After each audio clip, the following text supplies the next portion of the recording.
Kur e kanë pyet profetin alayhi salatu selam se kush do të jetë më pranë tij në ditën e gjykimit, ka thënë, janë ata cilët e kanë moralin më të mirë, në pozitë afër profetit, ata cilët e kanë moralin më të mirë. Si ka mundësi, vallahi, unë vras mendjen edhe nuk më përputhet, nuk i jap dot shpjegim. Si ka mundësi falemi ne me njëri tjetrin këtu në xhami, o krah për krah, ore edhe kur falim namaz nata, ose edhe kur bëjmë lutje, qajmë, lutojmë të gjithë për Allahun xheleshanu. E kur del nga xhamia, pse sikur sa njeh më njëri tjetrin. Po edhe kur del atje në rrugë, i çik me të ndodhi diçka direkt bëhesh agresiv, bëhesh njëri tjetër, shndrohesh njëri tjetër. Po pse më subhanallahu? Po pashallahu nuk duhet kështu. Vallahi nuk duhet kështu.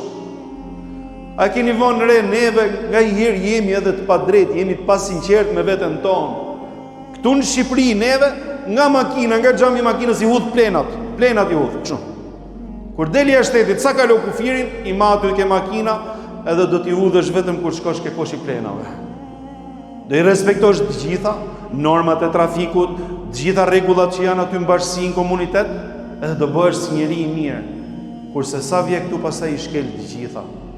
E para jerat dhe dashuri nuk ka kjo, nuk ka, sepse ai që e do venin e vet sillet i saj si këtu, si atje ku ka rregulla më të forta, edhe atje ku është sheti më i fortë, se ti e bën për normë për vete, nuk e bën se po të kapi policia dhe po të vuni gjop policia. Ti e bë për veten tënde me atë që e bën.